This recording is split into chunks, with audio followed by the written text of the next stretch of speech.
배우 이병헌 씨가 어제 50억 협박 사건의 증인으로 2차 공판에 참석했습니다. 이 자리에서 모델 이지연, 걸그룹 글램의 다희 씨와 3자 대면을 하게 됐는데요.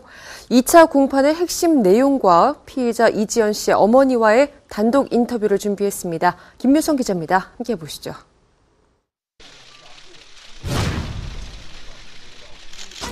한 말씀만 해주세요. 저 이지연 씨랑 연인관계 인정하십니까? 불관의 관계를 암시하는 듯한 카톡을 제시를 했고, 동영상에 대한 언급도 있었나요? 당연하죠. 네. 그것도 검증했습니다. 최초로 누가 유부인인지 그 사람을 잡아서 그 사람에 대해서 책임을 묻고 싶어요.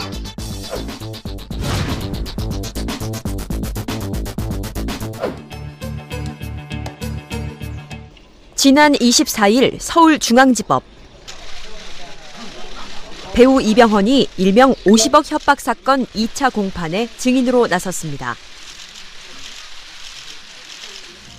서울중앙지검 형사 7부는 지난 9월 이병헌에게 음담패설 동영상을 믿기로 50억 원을 달라며 협박한 모델 이지연과 걸그룹 글램의 멤버 다희를 공동 공갈 혐의로 구속 기소했습니다. 그리고 지난달 16일 1차 공판에서 양측은 첨예한 입장 차이를 보였는데요. 이지연과 다희 측은 이병헌이 이지연에게 성관계를 요구했고 이지연이 이를 거부하자 결별을 요구했다며 협박은 이에 대한 우발적 범행임을 주장했고 이병헌 측은 모두 사실무근이라고 받아친 것입니다. 이에 2차 공판의 증인으로 피해자 이병헌의 참석이 요구된 것. 세간의 이목이 집중된 2차 공판. 일찍부터 법원 앞에는 수많은 취재진이 몰렸습니다. 그리고 개정을 약 20분 앞둔 오후 1시 40분경 이병헌이 모습을 드러냈는데요. 다소 빠르고 당당한 걸음으로 들어선 검은색 정장 차림의 이병헌은 취재진 앞에서 약 2초간 멈춰서 허리를 숙인 후 바로 발걸음을 옮겼습니다. 앞서 지난달 20일 첫 번째 공판 이후 출국했을 때와는 사뭇 다른 모습이었는데요. 끝까지 바로잡도록 최선을 다해서 노력하려고 합니다. 감사합니다. 이날은 취재진의 질문에 묵묵부답, 입술을 굳게 다문 것입니다.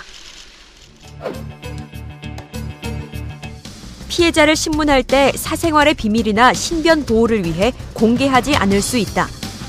재판부는 형사소송법 제294조를 이유로 재판을 비공개로 진행했습니다. 이병헌의 2차 공판, 여느 비공개 재판과는 다른 점이 있었는데요.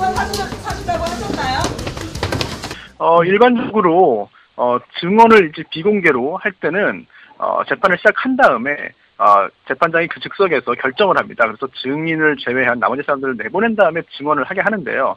오늘 같은 경우에는 아예 처음부터 다른 관련 없는 자들이 출입하지 못하도록 한 다음에 아예 재판 자체를 비공개로 한 차이점이 있는데요. 또 다른 점 하나. 대개 재판부는 같은 장소에서 시간대별로 여러 개의 재판을 진행하지만 이날 이병헌 50억 협박 사건의 2차 공판은 앞뒤 재판이 전무. 담당 재판부는 24일 오후 유일하게 이병헌 2차 공판 하나만을 진행했습니다. 이 사건을 위해서 특별 기일을 지정해서 오늘 재판한 것으로 보이는데요. 이병헌 씨가 너무 과도한 보호를 받는 것이 아니냐 생각이 되겠지만 법적으로는 충분히 그러한 만한 사유가 있기 때문에 정상적인 절차를 거쳐서 보호된 것으로 보이고요. 피해자인 이병헌이 증언을 함으로써 더 큰 불이익을 받지 않도록 재판부의 합법적인 조치가 있었던 것으로 보입니다. 오후 2시에 시작된 이날 공판, 끝난 시각은 오후 5시 30분이었습니다. 법원을 빠져나온 이병헌은 긴 시간 진행된 공판에 지친 기색이 역력했는데요. 뒤따라 나오는 수행원만 좋기 대여섯 명. 취재진의 질문에는 역시 묵묵부답으로 일관했습니다. 저 이지연 씨랑 연인관계 인정하십니까? 굳은 표정의 이병헌은 취재진을 뒤로 한 채 검은색 차량에 탑승해 황급히 법원을 빠져나갔습니다. 취재진은 이지연 측의 변호인을 만나 2차 공판 내용을 물었습니다. 그 주제 여러 가지 뭐 둘 간의 관계를 암시하는 듯한 카톡을 제시를 했고 이병헌은 그건 그냥 뭐 편하게 지낸 후배 사이에 그냥 농담이었다 그 정도만 얘기합니다. 지난 1차 공판 이후 다희는 12번, 이지연 역시 3번의 반성문을 제출한 것으로 알려졌는데요. 반성문은 어떤 내용이었나요?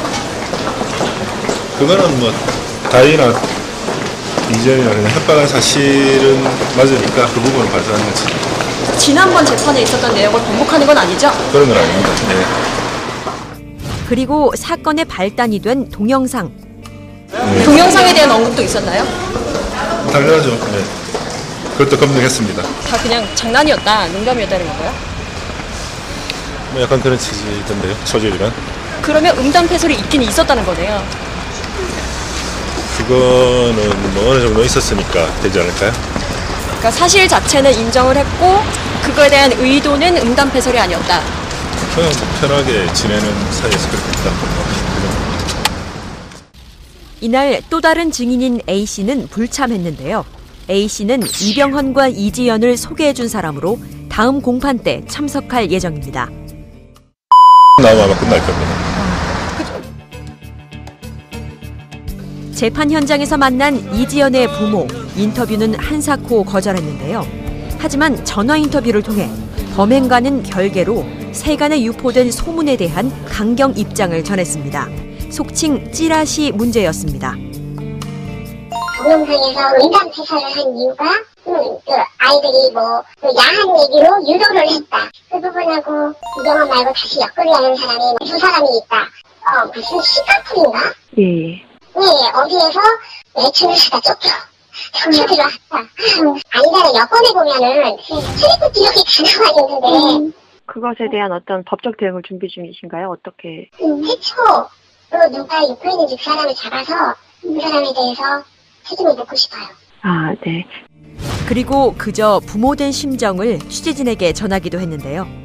어쨌든 저희 집안의 딸의 피해를 입은 모습, 그 심정이 착착한데 거기에다가 진짜 상처에다가 수분 뿌리는 격으로 그런 글이 놔두니까 그거는 용서를 못하겠다라 해서 이렇게.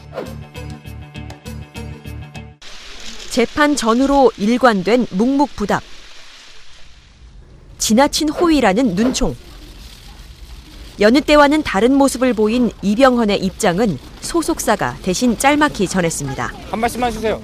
오늘 성실하게 재판에 임하셨다고 들었고요. 재판 결과를 기다려야 될 것 같습니다. 첨예한 대립, 좁히지 않는 이견으로 평행선을 달리고 있는 이병헌 50억 협박 사건. 3차 공판은 내달 16일 공개로 진행될 예정이며 이병헌에게 이지연을 소개한 A씨가 참석할 것으로 알려져 이날의 공판이 이병헌 50억 협박 사건의 최대 분수령이 될 전망입니다. 와이스타 김묘성입니다.